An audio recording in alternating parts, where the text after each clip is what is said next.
Director के action बोलते ही hero रेखा पर टूट पड़ा। उसने रेखा को अपनी बाहों में दबोचा और उन्हें बेतरह चूमने लगा। रेखा ने उस हीरो की पकड़ से खुद को आजाद कराने के लिए तमाम जद्दोजहद की, लेकिन उनकी सारी कोशिशें नाकाम रही। सेट पर मौजूद सारे लोग आंखें फाड़ फाड़ कर देख रहे थे। थोड़ी देर बाद डायरेक्टर ने कट बोला तो रेखा को लगा कि शायद अब वो उस हीरो के चंगुल से निकल जाएंगी, लेकिन ऐसा कुछ भी नहीं हुआ। आगे कुछ ऐसा होने जा रहा था जो रेखा को डरा देने वाला और उनको रुला देने वाला था। आज भी वो वाकया याद करते ही उनकी रूह कांप उठती है।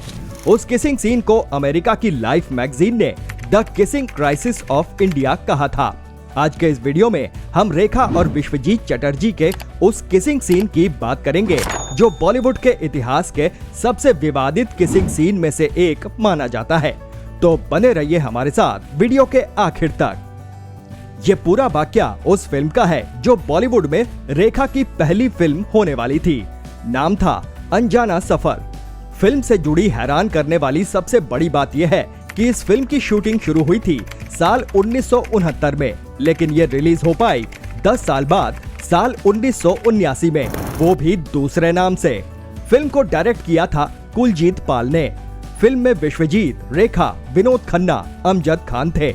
रेखा उस वक्त महज 15 साल की थी और इस फिल्म के जरिए बॉलीवुड में डेब्यू करने जा रही थी। वो किसिंग सीन रेखा और विश्वजीत के बीच ही फिल्माया गया था।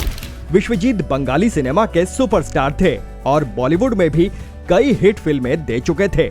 हालांकि अनजाना सफर करते वक्त वो 32 साल के थे, वहीं रेखा उम्र में उनसे आधी से भी कम थी। फिल्म इंडस्ट्री में काम की तलाश में आई लड़कियों का शोषण कोई नई बात नहीं है। पहले तो काम पाने के लिए ही न जाने कितने समझौते करने पड़ते हैं। काम मिलने के बाद भी नए में हर कोई फायदा उठाने की फिराक में रहता है। रेखा ने अपनी autobiography Rekha the untold story में इस पूरे किसिंग सीन से जुड़े वाक्य के बारे में लिखा है। रेखा ने लिखा कि उस वक्त फिल्म अनजाना सफर की शूटिंग चल रही थी। फिल्म में उनके को स्टार थे विश्वजीत सिंह। उस दिन रेखा एक रोमांटिक गाने की शूटिंग के लिए सेट पर पहुंची। डायरेक्टर ने जैसे ही एक्शन बोला, विश्वजीत ने रेखा को किस करना शुरू कर दिया। विश्वजीत की इस हरकत से रेखा सख्ते में आ गईं। उन्होंने विश्वजीत को हटाने की भी कोशिश की, लेकिन विश्वजीत उन्हें चूमने में इस कदर खो चुके थे कि उन्हें कुछ खबर ही नहीं थी। उन्होंने एक तरह से रेखा को अपनी बाहों में दबोच रखा था। बेचारी रेखा सिसकती कसमसाती रही, लेकिन विश्वजीत रेखा को पागलों की तरह लगातार चूमते रहे। डायरेक्टर के कट बोलने पर भी वो नहीं रुके। उल्टे सेट पर मौजूद यूनिट के लोग भी इस सीन का मजा लेते रहे। लोगों ने विश्वजीत की इस हरकत पर खूब सीटियां बजाई। हैरानी की बात यह है कि विश्वजीत रेखा को पूरे 5 मिनट तक अपनी बाहों में दबोचे चूमते रहे। जैसे ही विश्वजीत ने उन्हें अपने चंगुल से आजाद किया, वो रोते बिलखते हुए वहां से भाग गईं। रेखा ने अपनी बायोग्राफी में खुलासा किया था कि इस सीन के बारे में उन्हें कुछ भी नहीं बताया गया। वो इस बात से पूरी तरह अनजान थी कि आगे उनके साथ क्या होने वाला है। बस डायरेक्टर ने एक्शन बोला और विश्वजीत उन पर टूट पड़े। फिल्म रिलीज हो पाती इससे पहले ही वो सेंसर में अटक गई। इसी दौरान इस गर्मा गर्म किसिंग सीन के कुछ स्टिल्स यानी फोटोग्राफ्स अमेरिका में छपने वाली लाइफ मैगजीन में छप गए, जिसके बाद तो बवाल ही मच गया। इसे बॉलीवुड की सबसे बड़ी किसिंग कंट्रोवर्सी कहा गया। मैगजीन ने इसे the kissing crisis of India कहा। आपको जानकर हैरानी होगी कि ये फिल्म 10 सालों तक सेंसर बोर्ड में फंसी रही। 10 साल बाद ये फिल्म रिलीज हो सकी, वो भी दो शिकारी के नाम से। तब तक रेखा स्टार बन चुकी थी। हालांकि इस पूरी कंट्रोवर्सी पर विश्वजीत ने चौंकाने वाला बयान दिया था। कई सालों बाद एक इंटरव्यू में उन्होंने कहा था कि मीडिया ने इस पूरे मुद्दे पर तिल का ताड़ बना दिया था। उन्होंने कहा कि वो किस सीन फिल्म की कहानी की डिमांड थी। उन्होंने तो बस थोड़ा इम्प्रोवाइज किया था। उन्होंने ये भी कहा कि शूट के बाद उन्होंने रेखा से बात भी की थी।